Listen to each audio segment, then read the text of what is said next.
Hello world, it's Uper Al, coming to you today from the very small town of Germfask, Michigan. Germfask is a small town in the eastern Upper Peninsula, about 470 people. It is an unincorporated town, but that's what they peg out at. And town started in 1881.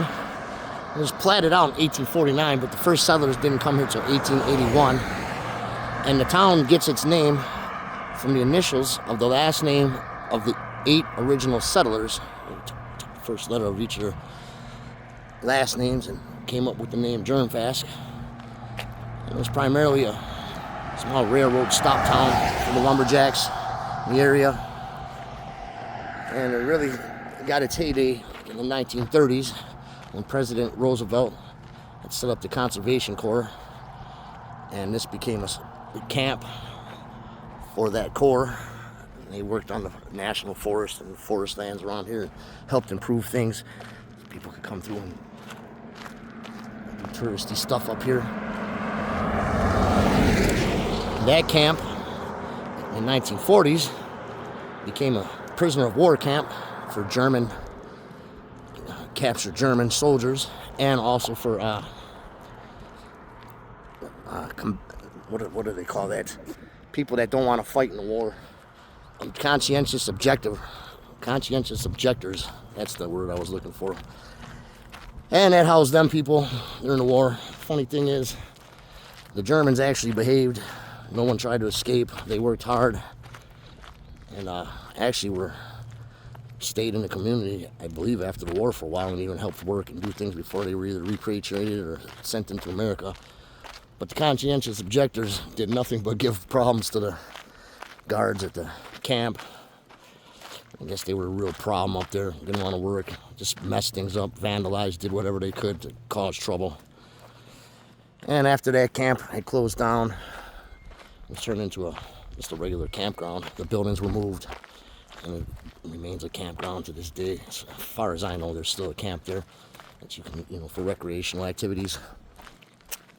Which is pretty much all there is to do in this town, is just recreational activities. It's just a stop-through place. You stop and get some supplies at the little store here. I don't even know if they have a gas station here. I don't think they do. There's a couple churches. There's really not much here.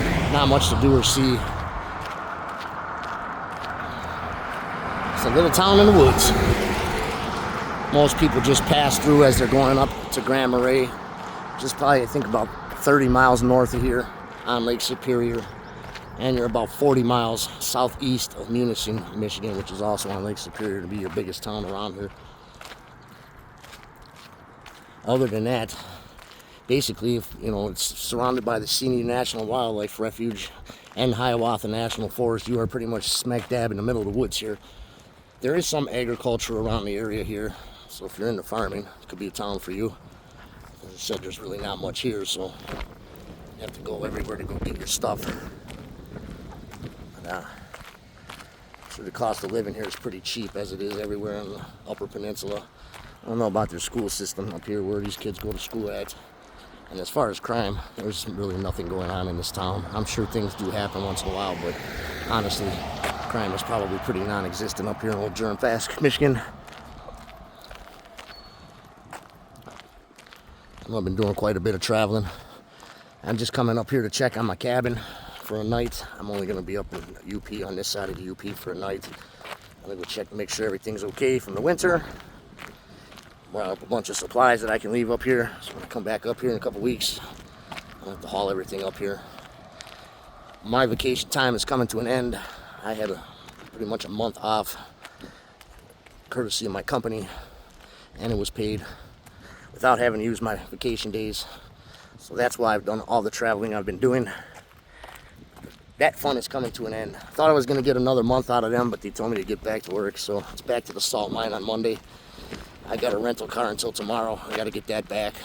So I'm just taking advantage of the free rental that I had, as they're repairing my car right now. I've been driving that car for about 3 weeks, all across America. And the fun's coming to an end. But I'm glad I could take you along for all the trips and the journeys we took.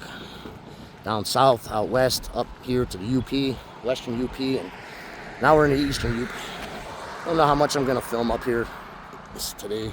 Just decided to stop in this town. It's kind of a popular place here. There's a river, the Manistee River, that runs through here. And there's a place here where you can go see. It's called Benny the Troll. It's a big giant wooden troll. As you come along the river, you can see it when you're on a kayak or canoe or something like that. They charge you $10 to go in there, so I'm not going to go get a picture of that, but it's just a big giant wooden troll. Personally think they should have put that under the Mackinac Bridge, so that is the biggest troll bridge in the world. But they decided to put it here and charge you $10 to go see it. A few lakes around here. You know, all kind of recreational activities can be had here. There's a couple lakes for fishing, boating, water skiing, whatever, kayaking. And you know, anything you could think about doing in the woods, whether in the summer, fall, or winter, can be done here. Other than that, that's about all I got on Germfask. This is their downtown. Like I said, there's really not much to it. The town is only 400 something people, so hope you enjoyed this little tour. We'll see what else we can get you here. Going around the UP. I still got about an hour of driving or so till I get to my destination. Check out my cabin, and let's see what else I can get you on film. With that, I'm going to leave you with Germfask, Michigan. Tell me what you think. Like, subscribe, leave a comment. Tell me something I don't know about the place. That's Super Al. Taking you places.